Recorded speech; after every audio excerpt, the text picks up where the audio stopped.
Graham Brown, firstly a frantic sprint this afternoon. It looked like you went early and you went hard. Describe it to us. Yeah, you got to give it your all at the end, and Team Sky had people everywhere. They still had 3 or 4 guys with 300 metres to go, so it felt like I was dodging Sky riders left, right, and centre. But they ended up 1-2. It looks like Sunday's their kind of day. They were in 1-2 last Sunday and 1-2 again this Sunday. As you were coming towards the finish line, what was happening? Yeah, I had Tom Leeser in front of me, and I wanted him to hit out just a little bit earlier, but he'd been riding in the wind a fair bit, and didn't have any more energy left. So he started his sprint, and I was on his left and hit out. I'm not sure 250 or something to go, and I just wasn't going strong enough to get over Sutton. I always want to perform in Tour Down Under. A little bit disappointed this year. I come in with great form, and didn't manage to get 2 third places, but not what I hoped for. Now, what's the next major goal for Graham Brown, and what's on the schedule coming up? I head to Europe. I'll be in Europe on the 10th of February, and then a week later I'm racing in Portugal. So it all starts on the 17th of February, I think, in my racing in Europe.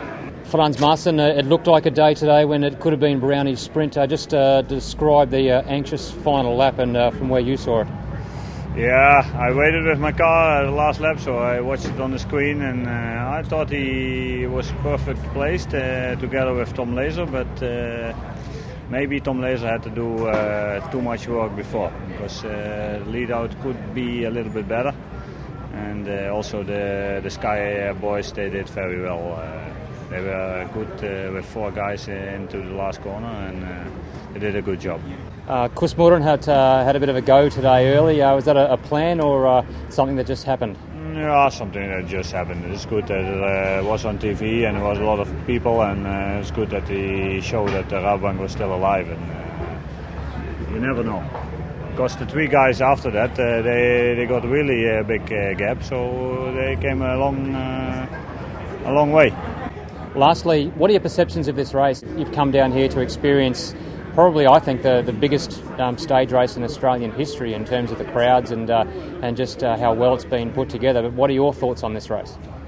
Yeah, it was a really nice race. If you see which riders are here, it was very, very good. I think a lot of Pro Tour races wants to have such a field, and it was a very good organisation over here.